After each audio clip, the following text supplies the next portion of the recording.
ಪತ್ನಿ ಮುಂದೆ ಹಾಡು ಹಾಡಿ ಆಕೆಯ ಮನವೊಲಿಸಿದ ಪತಿರಾಯ. ಈ ವಿಡಿಯೋ ಒಂದು ವೈರಲ್ ಆಗಿದೆ.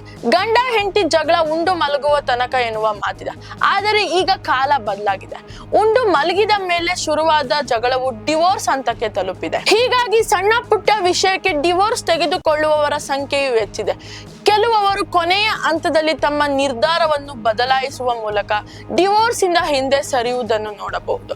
ಆದರೆ ಇಲ್ಲೊಬ್ಬ ಪತಿರಾಯ ಡಿವೋರ್ಸ್ ಪಡೆಯಲು ಕೋರ್ಟ್ ಮೆಟ್ಟಿಲೇರಿದ ಪತ್ನಿಯನ್ನು ಮನವೊಲಿಸಲು ಒಂದೊಳ್ಳೆ ಪ್ಲಾನ್ ಮಾಡಿಕೊಂಡಿದ್ದಾನೆ. ಪತ್ನಿ ಮುಂದೆ ಹಾಡು ಹಾಡಿ ಆಕೆಯನ್ನು ಮತ್ತೆ ಪ್ರೀತಿಯಲ್ಲಿ ಬೀಳುವಂತೆ ಮಾಡಿದ್ದಾನೆ. ಈ ವಿಡಿಯೋದಲ್ಲಿ ದಂಪತಿಗಳಿಬ್ಬರು ಡಿವೋರ್ಸ್ ಪಡೆಯಲು ಕೋರ್ಟ್ ಮೆಟ್ಟಿಲೇರಿರುವುದನ್ನು ನೋಡಬಹುದು.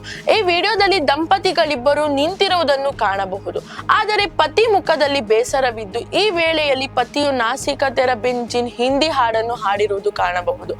ಹಾಡು ಕೇಳಿ ಪತ್ನಿಯು ಭಾವುಕಳಾಗಿದ್ದು ಪತಿಯನ್ನು ತಬ್ಬಿಕೊಂಡಿರುವುದನ್ನು ಕಾಣಬಹುದು.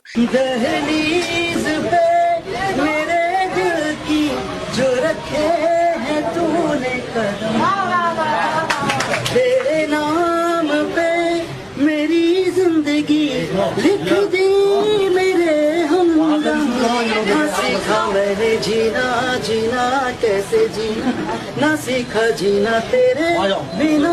ಯಾರು ಕೂಡ ಡಿವೋರ್ಸ್ ಮಾಡ್ಕೊಂಬೇಡಿ, ಎಲ್ರು ಚೆನ್ನಾಗಿರಿ ಅಂತ ಹೇಳ್ತಾರೆ. ಎಲ್ರಿಗೂ ನಮಸ್ಕಾರ. ನಾನು ನಿಮ್ಮ ಸಿರಿ ವೆಂಕಟೇಶ್.